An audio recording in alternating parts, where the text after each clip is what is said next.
story here. So this is where you are. You're in Bali. You're halfway around the world. So to answer your question, the voyage itself was 14 months. So let's pretend that we're 7 months out. That's probably approximately correct.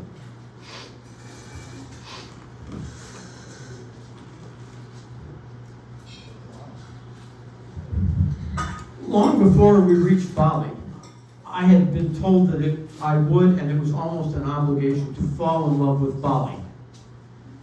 Bali is an undeniably beautiful place, but I did not fall in love with Bali. It is very pretty. There are waterfalls to be seen, monkeys in the forest, strange creatures slithering out of the underbrush. Bali is Hindu.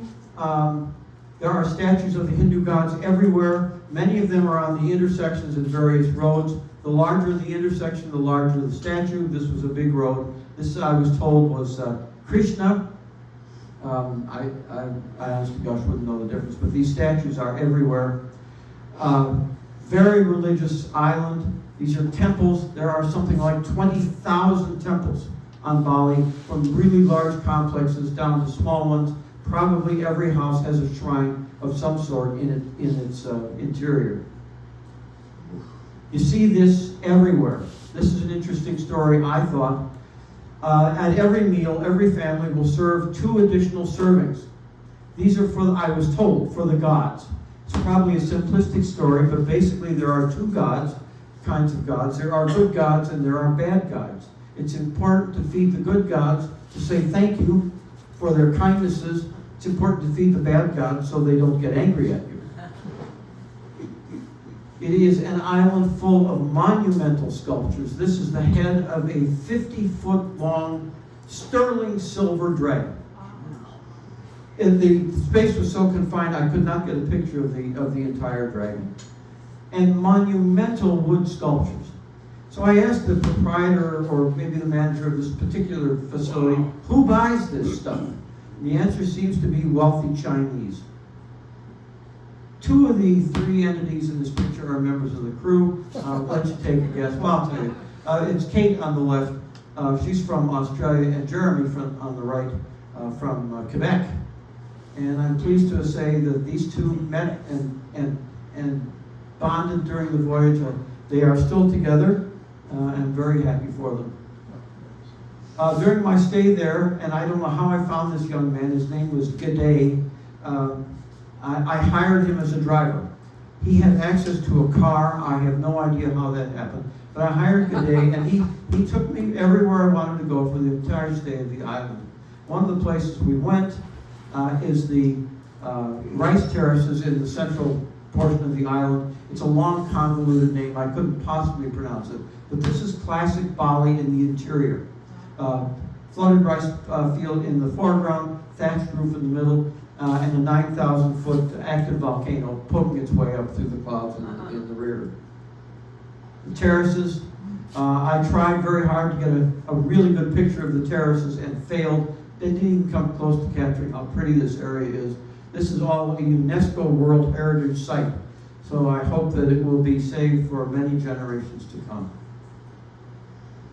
George and I attended a performance of, George, help me, George, I forgot again. You're on your own with this one. It'll come. Oh, this is Barang. Barang, that's right. Barang, Barong. Barong, we got to find it. This is Barong. It's a classic struggle between the unresolvable issues of the forces of good and evil. The Balinese have been dancing Barong for 1,000 years. So those of us who live in North America really have almost no concept, no way of coming to grips with how ancient a lot of these cultures are. And how can you not love a place that builds boats like this? Unfortunately, this is my memory of Bali. Crowded, littered, poor sanitation, unclean water. 50% of us in the crew came down with what we call Bali belly. If you use your imagination, you'll know what we endured. And the other thing about Bali that I remember is this. This is typical traffic in Bali. One day I hired G'day to take me to a large temple complex that was 18 miles away. It took 2.5 hours to drive 18 miles each way. That is typical. If we here lived in Bali and you want to go to Myers grocery store, that is a 2-hour and 40-minute drive in Bali. So I was supposed to fall in love with Bali and didn't. So here's a reminder. You are here. To the left is the Indian Ocean, is the Pacific Ocean. To the right is the Pacific Ocean. To the left is the Indian Ocean. Up to this point, we've been outward bound. From this point onward, we are homeward bound. And even though home is still 18,000 miles away, the entire feel of the voyage changes.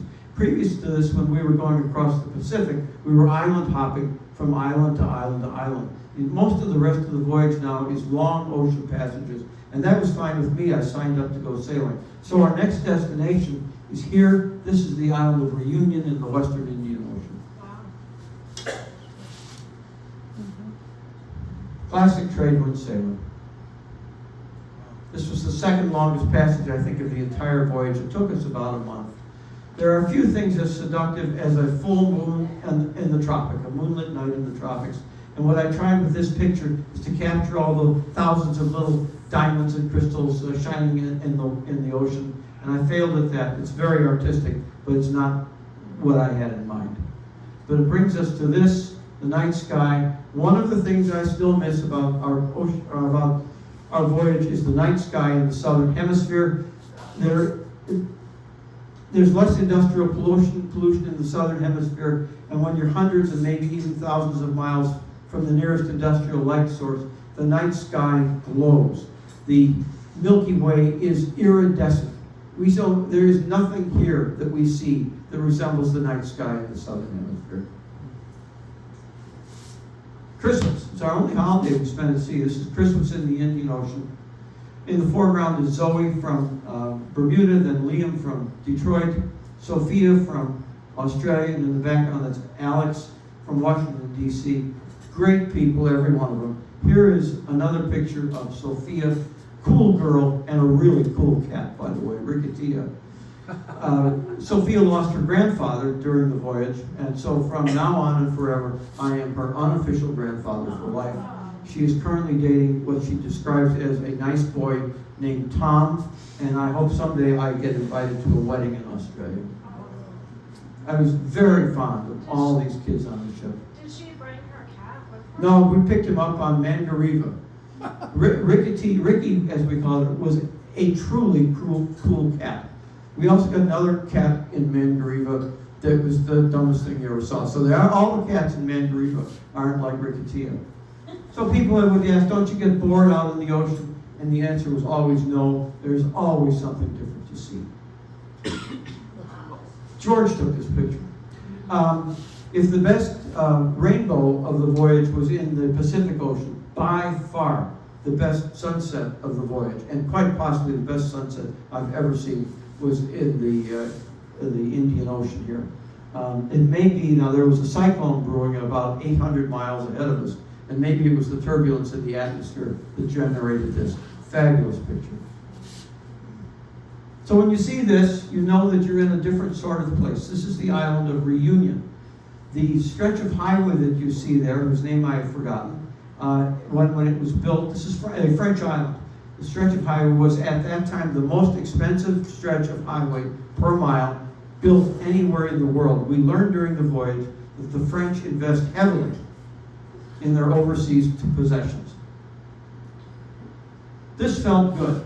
We were back in the first world. After months in the third world, we were in a place where we could drink the water, eat fresh fruit, eat fresh vegetables, and for lack of a better way, enjoy the comforts of a Western-style bathroom. George in the back right, I suppose I could say it, on the right side, that's Diane, the only person on the voyage who managed to gain weight, and she wouldn't admit it, but we heard her eating chocolate bars all night in her bunk. This is what happened. The big guy on the left is named Freddie, of all things. Freddie is a retired French paratrooper. He and his truly, truly beautiful wife retired to Reunion, and he is a tour guide. We hired him for, I think, 3 days while we were on Reunion. It's interesting what they're eating. You want to know how Western civilization has taken over the world? Look what we're eating. The go-to meal anywhere on the planet is a burger. So we hired Freddie. For 3 days, he took us around the island. He was a wonderful guy. Reunion is beautiful. These are great beaches to walk on. You are not allowed to swim here. Has the highest per capita of shark attacks of any place in the world. You can swim only in designated areas that have been fenced off. 46% of the land mass of Reunion Island is national park. If I recall, this is called Snowy Peak. It was sometimes like visiting a different planet up there. The only time in the voyage, George and I hired a helicopter. Well worth the money and the time. Gave us a chance to see the island from up above. And from every angle, Reunion is an absolutely gorgeous place. One of the favorite places we visited during the entire voyage. There are these steep canyons. There are actually villages in the bottom of some of these canyons that can only be reached by helicopter. Let's see what this next picture is. I can't remember. That's not it. So we'll go back to the picture. Reunion has an interesting history. There is no indigenous population on Reunion and never has been. None of the great ancient maritime cultures, the Austronesians, the Polynesians, the Arabs, or the Chinese, found Reunion. They missed this one big, beautiful island. The Portuguese sailed past it in the 1500s and never stopped. So the French came along in the 1600s and said, whoa, nobody's here, we're going to take it. And it's been a French island ever since. Last picture in Reunion, I took this because I just like the picture. A stormy Indian Ocean under a gray sky breaking against a black sand beach. What's not to like about that? So we are now, let me see, where are we at? We are now in the Western Indian Ocean. These two bits, Violet, we've known each other for so long, we know each other by our silhouettes. Violet on the right, Nate on the left, and then you have to wonder, well, what are they looking at? Well, it might have been this. These are humpback whales. We did see whales. I wouldn't say all the time, but anytime you see a whale at sea, no matter what kind of whale it is a special moment. Or it could have been one of these. These are the container ships. This is a small one, I think, and lightly loaded. These things could be 1,300 feet long, something like 260 feet wide, draw 50 or 60 feet of water, and can carry, and I have checked this a number of times, can carry as many as 20,000 containers.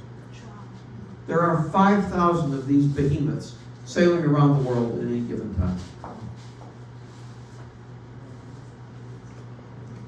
The last sunset in the Indian Ocean. The sun is setting over Africa.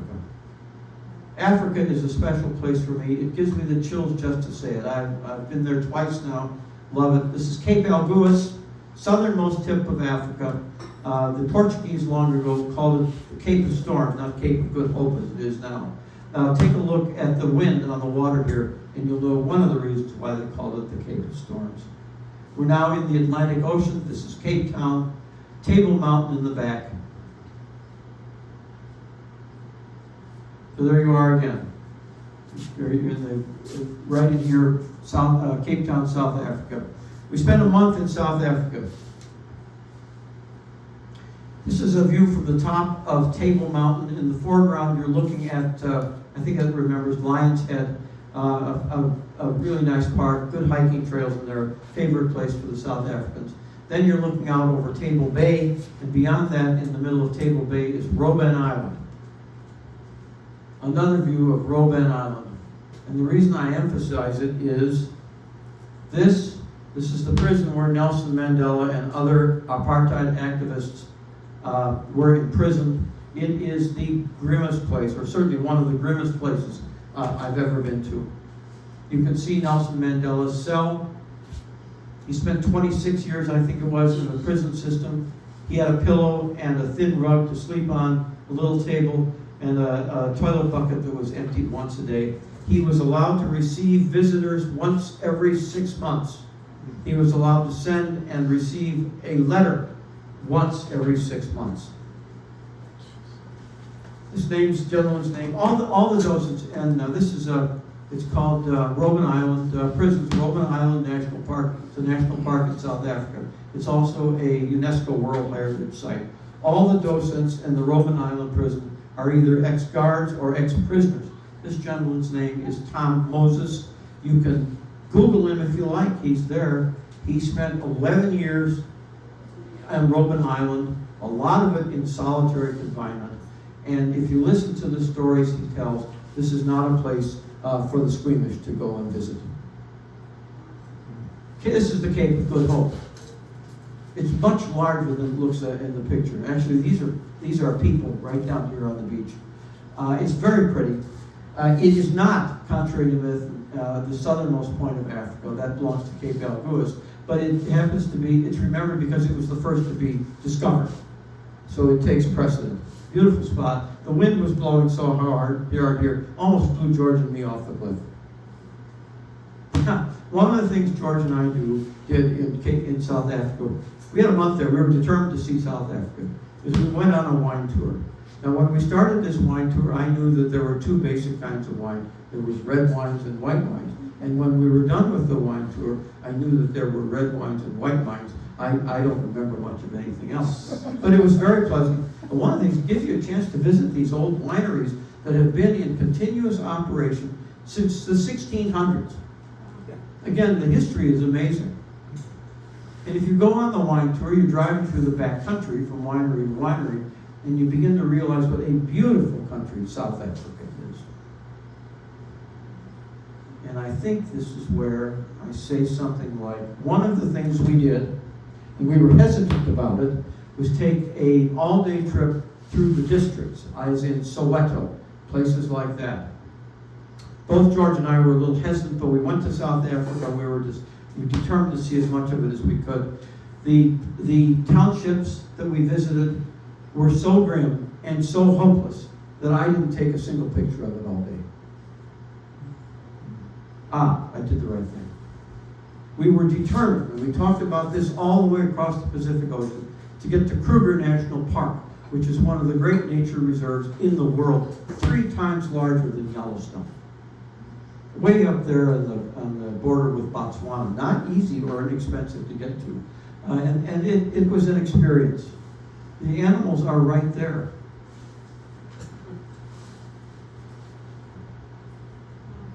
To see these animals, for me at least, to see these animals out in the wild without a moat or a fence or a trench or whatever between you and the animals is an amazing experience. And it reminds me, to me at least, of what much of the world looked like not too many generations ago. Water buffalo, rhinoceros. You can see that his horns would cut off to discourage poaching. And of course, the female lion, we did get that close to. I asked the park ranger, did you guys carry a gun? And the answer was no. So I concluded that as long as you're in a group of people, you're just fine. If you have a tendency to wander off, as I do, you can become part of the food group.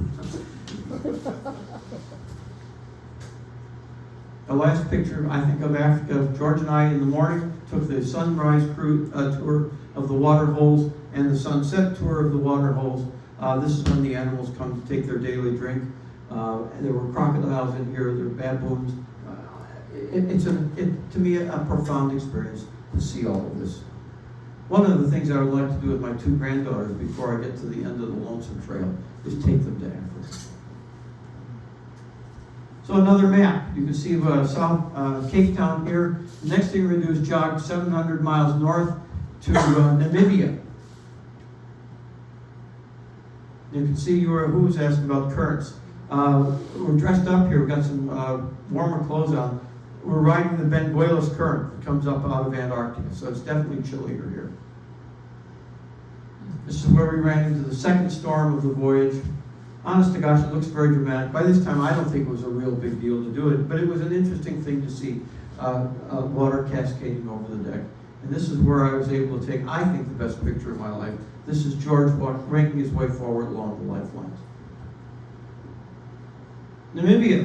Hang on, George. None of us, it was totally different from anything else we saw during the entire voyage. None of us really knew what to expect out of Namibia. This is the town of Lüderitz, our port of entry in the southern part of the country. Namibia is named after the Namib Desert that stretches 1,200 miles along the west coast of Africa.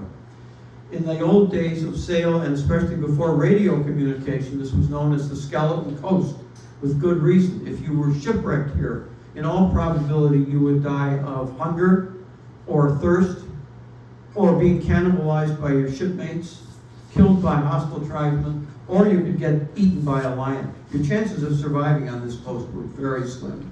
What was it, Bill Bryson, when he described Australia as a sunburned country? This is a sunburned country. The Namib Desert. 1,000 miles of it. One of the things we did was visit the Colt.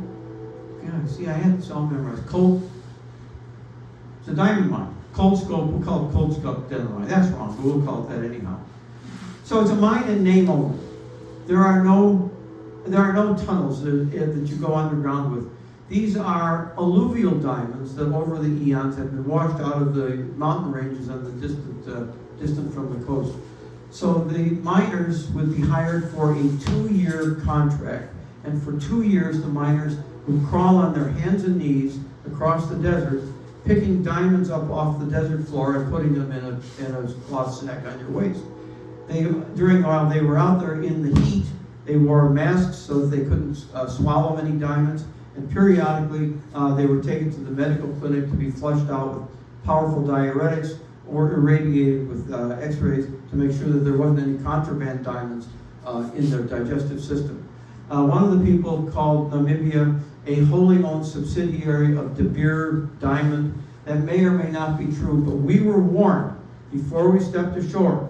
If you're going to the beach, don't pick up any pebbles. If you're walking along a paved road, stay on the road, don't go off the road, because the pebble that you picked up and put in your pocket, or that is lodged in the tread of your shoe, might be a diamond. If you have a contraband diamond on you, the penalty, because I looked this up, is $1 million Namibian dollars or 20 years in prison. The penalty for having a contraband diamond on you is harsher than it is for convicted rape.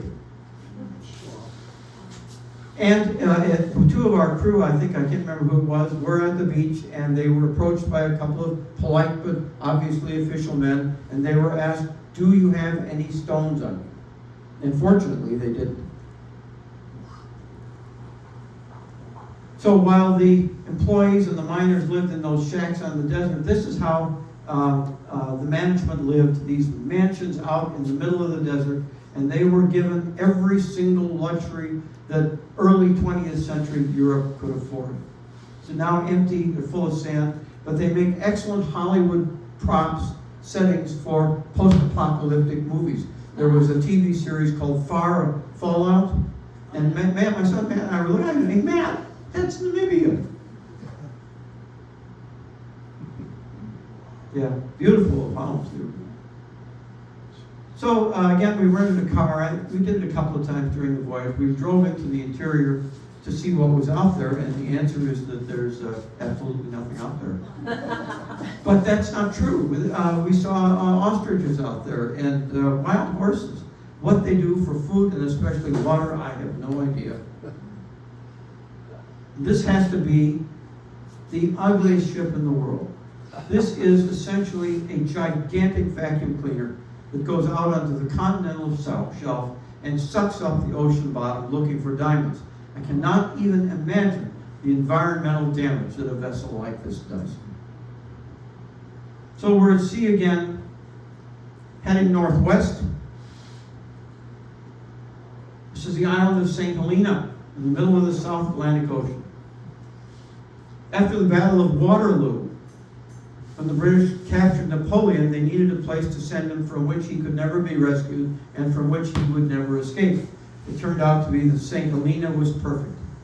steep cliff all the way around, almost inaccessible. There's only one landing spot right there where you see it. And there is a fortified gate that you have to get through to get into the interior. No one was going to rescue Napoleon. So this is the fortified gate. In the background you see, I think it's called Jamestown, but my memory's shot tonight.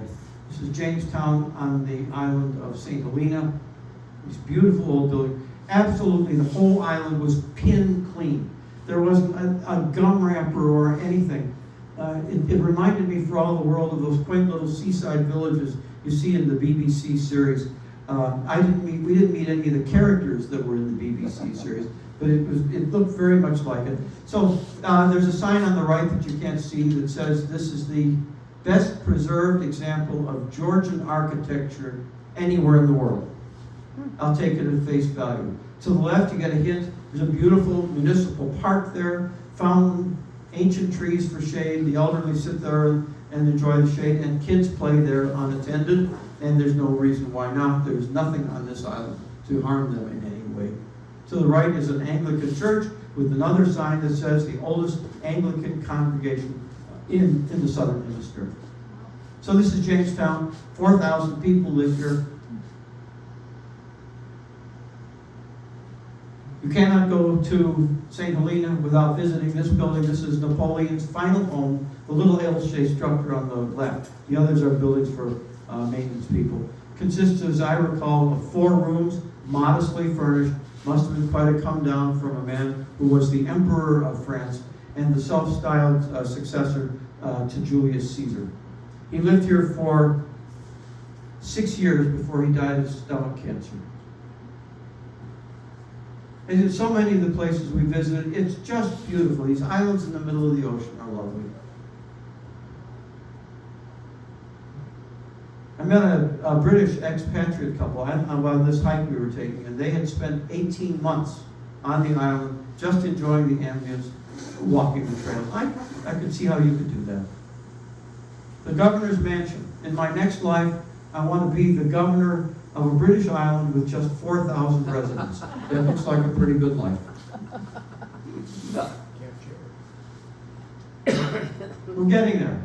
We're going to leave St. Helena. We are about to embark on the longest passage of the voyage, St. Helena, and we're going to finish up here on the island of Grenada. If I recall, it is 4,800 miles, which is about the same distance as New York to Honolulu. I was looking forward to this. In the South Atlantic. The South Atlantic is the most benign ocean on the planet. Since the first European incursion in the 1400s, there has been only one recorded hurricane. The weather is stable. This is one of those passages where we rarely touch the sail. We hardly ever pulled on the line. Perfect trade wind passage making. Well, this guy's name was Julian. He was from Washington. He was has nothing to do with the storyline. He was acknowledged amongst the crew to be the handsomest man that any of us had ever met. And you can see that his feet are wet. The deck was always wet. But in the tropics, it doesn't matter. George, there was always work to do. Always work to do on the ship. This is George putting the finishing touches on a new foretop gallant spar. Rachel, remember Rachel, who quit school at the age of 16 to learn sailmaking? Here's Rachel sewing a sail or repairing a sail. And everybody's favorite job, scraping gunk off the deck with a dull tool. Clara from Germany. The young women aboard the ship were, I just amazed me, strong, smart, capable people, every single one of them. And now we're in Grenada. We were told early on in the voyage that in spite of all the wonderful places we were seeing, the Caribbean was the crown jewel, that's a quote, the crown jewel of our circumnavigation. And it's true that beautiful beaches and beautiful water, lovely blue skies, but the truth is by this time we were tired. We were tired of our reclusive, grumpy captain. We were tired by this time of mediocre food. We were tired of the god-awful work that we had to do. And as far as I'm concerned, more than anything else, we were tired of being hot all the time, day and night, You have to live for protracted periods of time without air conditioning in the tropics to know how stupefying the heat can get after a while. So we're going to skip lightly through the Caribbean. Catholic Church on the waterfront of Grenada. Graceful old building on the island of Dominica. A couple of weeks after we left Dominica, a Class 5 hurricane came through the island and just wiped them out. We saw drone footage of the damage, and having been there and seen this beautiful place, it was heartbreaking to see the damage that they had incurred. The island of Bequia. This is the schooner Friendship Rose. She was the last schooner to carry cargo under sail in the Caribbean. And now she carries passengers, tourists on day trips. Long may she sail. If you'll notice this little red boat on the bottom, the name of that is Fresh Coconut Viagra. None of us ever figured out what that was about. So here's the story. Of course, I've got to tell you who it is. That's Sarah from Connecticut on the right, and Edmund from Philadelphia on the left. And between them, this is the island of Martinique. This is Mount Pelee, an active volcano, steam coming out of the top. The story here is that in 1906, Mount Pelee erupted unexpectedly. Lava and pyroclastic gases crashing down the mountain killed 30,000 people within minutes. It is still considered the worst natural disaster per capita in the 20th century. We anchored throughout the Caribbean, which brings us to the next slide. In a ship that was by intent and design, where everything was hard, this was the hardest job of all. Cranking up on a hand windlass thousands of pounds of anchor and chain. On an ordinary day, there would be 10 of us on the windlass, 5 on each side. There were at times as many as 14 of us cranking away in the blistering hot tropic sun. Anguilla, the island of Anguilla, and it was here that we closed the loop with our outbound voyage. At Anguilla, we had become officially circumnavigators. We're almost done. We're going straight north. We have one stop to go, Bermuda. You get one picture of Bermuda because this is what Bermuda looks like. It's clean, it's well ordered, it's prosperous. Their primary source of drinkable water is rainwater. So all of these white roofs are part of an island-wide system of water catchment. A bittersweet picture. This is the last sunset of the voyage. The next day we sailed into Lunenburg Harbor. Large crowd of people met us at the dock. We expected. They were cheering and waving their arms and calling out our names. We pulled in at the dock at about 2 o'clock in the afternoon on July 13. Am I getting that right, George? We all gathered together, the crew, for the obligatory group photo, and that was the end of the voyage. Which one is the captain? Can you tell by his face, this grumpy man? I figured. So, during the voyage, a lot of people left the ship for a variety of reasons. Other people joined us en route. Some stayed, some went. Of the 30 people you see in this picture, 11 of us made it around the world. Yeah. So if anyone asks, how many people sailed around the world in 2024? The answer is 11. I've said this 1,000 times, and I mean it sincerely. To say that I am fond of this group of people vastly understates the case. I consider it to be, not an exaggeration, one of the great privileges of my life to have spent almost 2 years with this extraordinary group of young women and men. So you did it. You've sailed around the world. Took Magellan's crew 3 years. Took George and me 14 months, plus another 8 months in the shipyard. You did it probably in about an hour and 20 minutes. Congratulations. Thank you.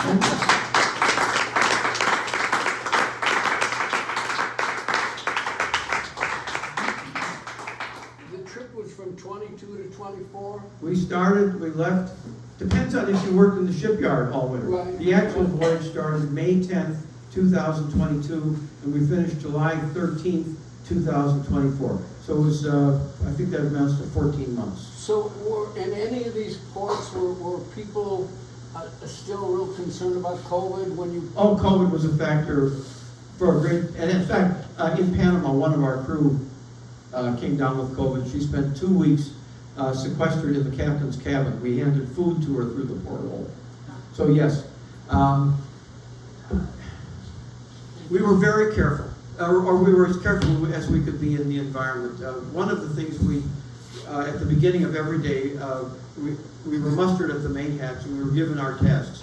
One of the tasks was a group of us went into domestics. That meant we cleaned the ship. There were 3 bathrooms on board the ship. We cleaned every one of them every day. At the galley and the scullery where we did all our dishes, we wiped everything down that we could think of with disinfectant, because we were determined, quite frankly, not to have a mini epidemic aboard the ship. Now, as the voyage progressed, we became more and more casual, but especially at the beginning. It was interesting when you talk to the people on these islands who rely on tourism for a living. Yeah. All of them at that point were still heavily impacted by COVID. None of them had recovered yet. Thank you. Huh? Neil, were you trained in how they handle any piracy or? We never ran into it. This was a concern. A number of people asked at the beginning of the voyage, what about pirates? The captain's answer was easy. We don't go where there's pirates. Yeah. Now, you can't eliminate risk entirely, but we never went anywhere that I recall where there was a real risk. It was not a casual thing. You've got a ship full of 40 young, white men and women. There was several $1 million worth of, I can't think of the word. Ransom. Yes, ransom. So yeah, we just didn't go there. And the other question that I asked, I think was one of the wars we've been in was boiling up at that time. And I said, well, Captain, what about, are we going to have any problem with these conflicts? And he said, we don't go where there's conflicts. We don't go where there's COVID. We don't go where there's conflict. So we never had trouble. How many times did he go around the world? This was his 9th. Oh, He made 8 trips around the world in Picton Castle, and he did a previous circumnavigation in a smaller ship called Pilgrim. did you ever find out why he was so grumpy? It's just the way he is. How many hours do you have? He is, if you want to know about Captain Moreland, if you really want a definitive answer, Moreland and the conditions aboard Picton Castle, go to Reddit. It's all there. Just enough food to keep you going, extremely heavy workload in difficult conditions. There was not a single comfortable place to sit on the ship. The cook was belligerent and sexually harassed one of our young women. The first mate had anger management problem. This was quite a problem. We referred to them as our ruling triumvirate. The cook was belligerent. The first mate, named Dirk, had serious anger management issues that all of us ran into. And then there was the captain who that was known for his sexually inappropriate behavior to young women. These very attractive, athletic young women. So 2 of the girls on the ship, Violet and Lyra, who were on the captain's list, have been trying to take legal action against him. The legal action didn't go anywhere, and now they've hired an investigative journalist that hopefully they can expose him with. The captain, as a way of avoiding legal responsibility, has allowed his captain's license to expire so the U.S. Coast Guard can't come after him. The ship was originally registered in Rarotonga, and to avoid more legal problems, the ship is now registered in the Marshall Islands. He was a genuine world-class scumbag. Wow. So I asked Lyra. Lyra said that he propositioned me, and so I said to Lyra, I said, okay, Lyra, did he proposition you literally or figuratively? She said, no, he propositioned me literally. Now you got to remember, the captain's wife is on this ship, and his 12-year-old son. So again, why do you put up with this kind of stuff?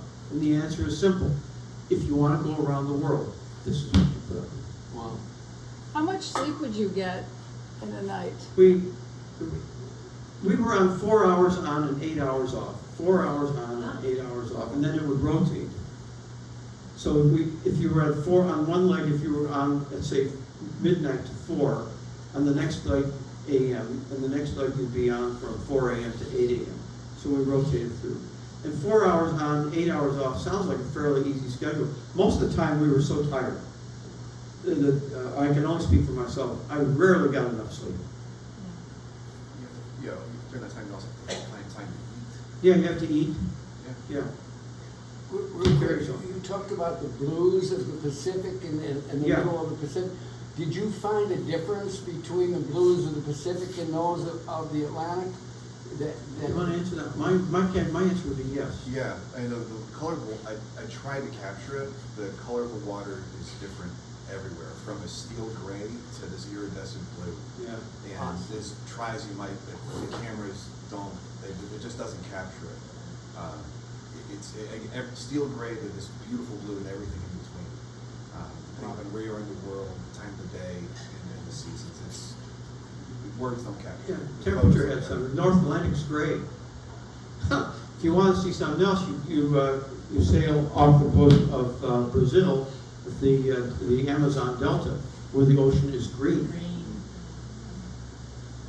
So there was a book out there I once read about this old sailing ship where they had run out of water, and they dipped, because they were off the mouth of the Amazon, they dipped their cups into the sea and quenched their thirst. So when we were off the mouth of the Amazon River, I too dipped my cup into the sea. You can't possibly drink this stuff. So just another useless old sea story. Thanks for coming. Would you do it again? Oh God, yes. Really? Oh, yeah. You would too? 100%. Yes, sir. Thank you. Thank you. What's next for you? Space travel? I'm going, August 8th, I'm leaving for the South Pacific. And I'm going to spend 6 weeks sailing from Tahiti to Easter Island, with a stop in the Austral Islands, the southernmost island group in French Polynesia. With the Well, nicer you know what? captain. I'm 81 years old. I gotta do this quick. Bon voyage. When are you doing that? August 8th through September 16th. A nicer captain, hopefully. This is the same ship I sailed to Antarctica in last year. A delightful ship, delightful crew, great captain. The complete antithesis of what George and I struggle through. It's civilized. Civilized, yeah. Yeah. Thank you, Leo. Oh, my pleasure. My pleasure.